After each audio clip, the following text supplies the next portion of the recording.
Ni katika uwanja wa Benjamin Mkapa, Simba ikicheza hapa katika umati ni kama Real Madrid pale Santiago Bernabeu katika usiku wa Ulaya.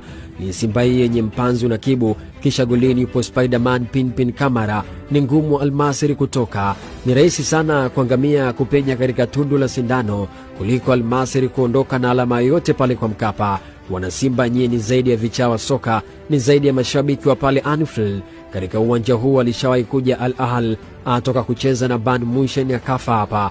Vipi kuhusu Nkana? Mmesahau kuhusu AS Vita? Sio historia wala michuano, vyote vipo katika mikono yenu. Hakuna jambo la kuwapa hofu. Ukweli ni kuwa Benjamin Mkapa bila Simba ni kama Mediali bila kispika, hakuwezi kunoga. Kwa Mkapa atoki mtu, ni kauli yenu, wengine wakiiga wanakutana na vichapo. Katika umoja wenu nendeni mkaujaze uwanja wa Benjamin Mkapa. Ni siku kubwa ya kihistoria kwenu, haswa kwa kizazi cha 2000. Ni kizazi ambacho mafanikio yao makubwa ni kuiona Simba ikicheza robo finali ya kombe la CAF. Sasa ni muda wa kujenga historia pamoja mkiwa pale Mkapa.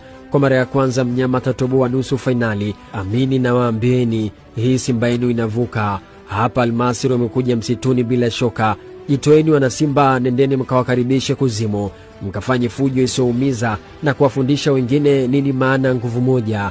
Kawapeni nguvu wakina Kagoma na ngoma jukwani zikipigwa, wapeni ladha ya ubaya ubwela na maana halisi ya kucheza kwenye tanuri la moto. Kila mtu anahitaji mashabiki kama nyie. Inapokuja jambo kuhusu Simba yenu, hakuna kuwapinga. Simba iliumbwa moyoni mwenu na hakuna thamani na uzidi klabu yenu. Nyie ni mashabiki bora barani Afrika. Hakuna timu yenye umati kama wenu. Nendeni uwanjani, ujazeni uwanja wa Benjamin Mkapa, iwe nyekundu na nyeupe. Wasiteme mate wala wasiombe maji. Ni kuwapa ubao ubwela hadi firimbi ya mwisho, mtaondoka na furaha. Hapa mnyama atakuwa ametinga nusu finali.